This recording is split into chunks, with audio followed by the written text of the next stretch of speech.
Assalamualaikum warahmatullahi wabarakatuh. Nama saya Muhammad Sugri Ramadan, NRP 105119100005 dari Teknik Instrumentasi TS angkatan 2019.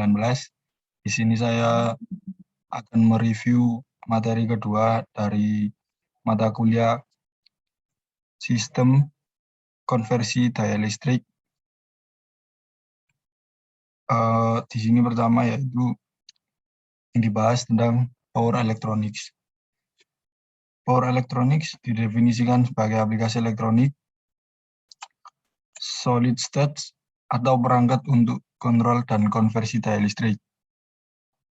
Di sini terdapat dua jenis dasar, yaitu elemen non-linear, terutama saklar elektronik, di antaranya semikonduktor yang digunakan dalam mode pergantian, lalu elemen reaktif linear, yaitu seperti kapasitor, induktansi, dan induktansi atau transformator timbal balik. Selanjutnya yaitu membahas tentang jenis sumber. Jenis sumber ada dua. Yang pertama yaitu sumber arus, yang kedua sumber tegangan. Ciri-ciri dari sumber arus sendiri yaitu yang pertama, jika arus mengalir melaluinya dapat mengalami diskontinuitas karena variasi rangkaian eksternal. Lalu mampu memaksakan arus terlepas dari tegangan pada terminalnya. Yang ketiga, menyiratkan bahwa impedansi dari sumber tidak terbatas atau sangat besar. Lalu ciri dari sumber tegangan sendiri yaitu jika tegangan melintasi terminal tidak dapat mengalami diskontinuitas karena variasi rangkaian eksternal. Mampu memaksakan tegangan terlepas dari arus yang mengalir melaluinya. Ini menyiratkan bahwa impedansi seri sumber adalah 0 atau dapat diabaikan. Lalu di sini ada jenis sumber atau kemungkinannya. Yang pertama ini simbolnya, kedua ada ini tegangan DC, lalu ini ada tegangan AC, ini ada tegangan AC, DC, DC, DC, DC. Di sini dapat penjelasannya ya di antara simbolnya. Yang pertama tidak ada sumber tegangan, juga tidak ada arus reversible. Yang kedua tidak ada sumber tegangan, arus reversible. Yang ketiga sumber tegangan reversible, tidak ada arus reversible. Yang keempat sumber tegangan reversible, arus reversible. Yang kelima tidak ada sumber arus reversible, tapi juga tidak ada tegangan reversible. Lalu selanjutnya ada sumber arus reversible, tidak ada tegangan reversible.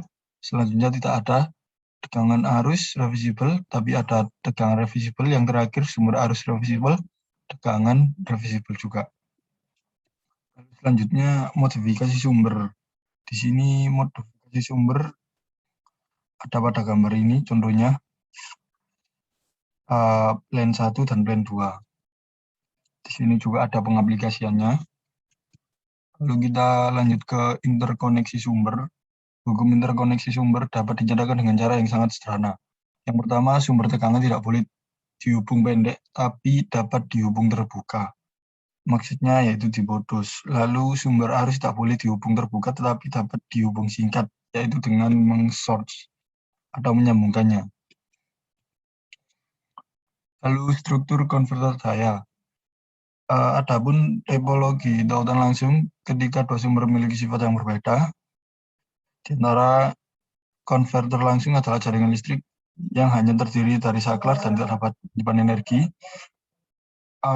Jadi fungsinya hanya memutus dan menyambung. Lalu yang kedua, tidak langsung ketika sumber memiliki sifat yang sama. Jadi tidak mungkin secara langsung menghubungkan dua sumber sifat yang sama dengan saklar. Di sini diperlukan komponen berupa kapasitor agar dapat menyimpan tegangannya. Lalu ada konsep klasifikasi konverter daya. Itu konsepnya DC1 dan DC2 ini disebut chopper, AC1 dan AC2 ini control transformation. Inverter DC1 ke AC1 disebut juga inverter, AC2 ke DC2 receiver. Adapun penjelasannya, yaitu perangkat semikonduktor daya atau konverter elektronika umumnya dibagi menjadi 6. Yang pertama penyiar dioda, yang kedua konverter AC ke DC atau receiver terkendali, yang ketiga konverter DC ke DC, DC chopper, lalu konverter AC ke AC yaitu pengatur tegangan AC, lalu selanjutnya konverter DC ke AC namanya inverter, yang terakhir Hagler statis. Sini juga ada gambarnya, sinyal. Lalu di sini ada penjelasan tentang dioda. Yang pertama, hidup dan mati tidak terkendali, yaitu power dioda. Gambarnya ada di sini. Lalu yang kedua, hidup terkendali, matikan tidak terkendali, yaitu transistor, yaitu yang di sini, transistor ini. Yang ketiga ada karakteristik nyala mati dan terkendali, diantaranya transistor daya BJT, MOSFET, GDO, dan IGBT. Ini MOSFET.